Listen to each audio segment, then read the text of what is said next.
Thank you for joining us today on Twin Pair Tutorials. This is an introductory for those of you who are either thinking about getting goats or just starting to research or buying, or maybe just got your first goats and you are trying to clarify some of that super basic goat terminology that you see on every Craigslist ad or on Facebook or in forums.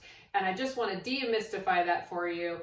I know that it seems like you're learning another language sometimes when you are just starting with dairy goats. So welcome, and let's get started. So let's start with our genders. Goats are just like deer. So our females are called does. Now our males are called bucks. However, a buck implies that he is intact. He is used for breeding. This is a fertile guy. Wether is a castrated male. He cannot create any progeny. His only uses are for browsing on weeds, being a pet, or being a companion to a buck or even a doe, something along those lines. So wether is a castrated male. Now when we see the term doeling and buckling, that refers to a kid. So a kid is the child of your does, and a kid just like our two-legged humankind. But when they are young, they are referred to as a doeling or a buckling. Now, once they hit 1 year old, they are referred to as a yearling. This is used really for both our bucks and our does. Once you have once he's weathered, he's honestly not really called a buckling or a yearling anymore. He's just a wether. But so until about a year of age, they are doelings and bucklings, and then they become our yearlings. I also want to tell you guys what not to call your does and your bucks. If you are looking at buying a goat from a serious dairy goat breeder, the last words they will want you to use to describe their does is nanny, and you should never describe their bucks as a billy. Well, it would be insulting to call somebody's milking doe a nanny, or their very expensive, valuable bucks a billy. So don't do it and don't embarrass yourself. Now let's talk about our lactation status terminology. If you are browsing on Craigslist or around on Facebook, some of the terms you will see are doe in milk. This means a doe that is currently lactating. This means that you can still milk this doe. Now, if you see this other term, dry doe, that implies that this doe has been milked in the past, but is currently not lactating. That's what we call a dry doe. For our breeding status, we call a doe who is not pregnant an open doe. Like, the idea is that her insides are empty. They're totally open. There's nobody in there. A bred doe implies a doe that is confirmed pregnant. Confirmed pregnant either by an ultrasound or through blood tests. Now, you might see this one frequently, exposed to buck. What this means is the doe was either in a pen or in a pasture with an intact buck while she was in heat, or sometimes they may not have even been in heat, but they were in the same space for a period of time. So a seller will say that this doe has been exposed to a buck. That means they are not confirmed pregnant.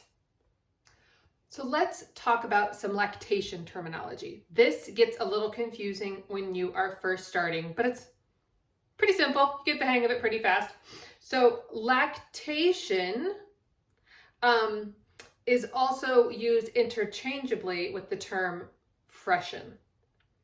So the word freshen is the day that the doe came into milk, which is the same as the day she gave birth. So when you see an FF, that stands for first freshener. Those two terms are used interchangeably, FF and first freshener. This means the first time this doe ever gave birth and the first time she came into milk. This could happen at any age. This does not imply her age. It just implies that this is the very first time that she is lactating. Now, it goes from there on up. So if you see a 2F, this implies that it's her second freshening. She's had kids twice now and is on her second lactation, and so forth. Third freshening, fourth freshening, etc. So when somebody asks you the question, when did she freshen? What they're asking you is, when did this doe last give birth? So let's look at the term registered and unregistered. These will definitely come up if you are reading goat sales advertisements. So registered in the United States for dairy goats implies that a goat is either registered with the American Dairy Goat Association. This is shorthand for this is ADGA, ADGA. You will see this all the time. This goat is ADGA registered. The other is AGS. This stands for the American Goat Society. Some people dual register, meaning they are with both organizations. There are also breed-specific registries, like there is a MDGA, Mini Goat Dairy Goat Association. I'm not sure which way the letters go, and things like that.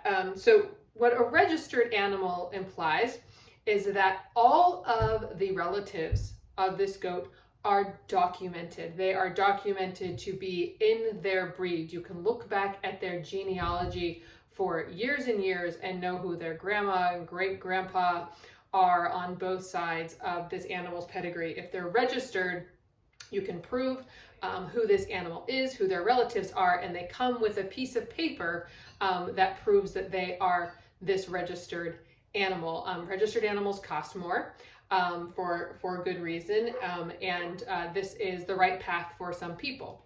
If an animal is unregistered, this means that they're undocumented. This means that we don't know who their relatives are. They are not with any kind of registry.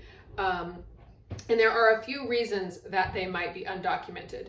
One might be that they are, the person selling them to you genuinely has no idea who the relatives are. There's no documentation of this animal's history. Some people also sell unregistered doelings, even if they do know their pedigree, because they might say this animal is of such poor quality that I don't actually want them to be documented. The other good use for unregistered animals are wethers, because they are never going to produce children. Therefore, their family tree dies with them. There is no point in registering a castrated male. So that's the difference between a registered animal versus an unregistered animal. Registered is going to be more expensive. Unregistered is going to be pet quality animals. So following up on registered versus unregistered, these are some other terms.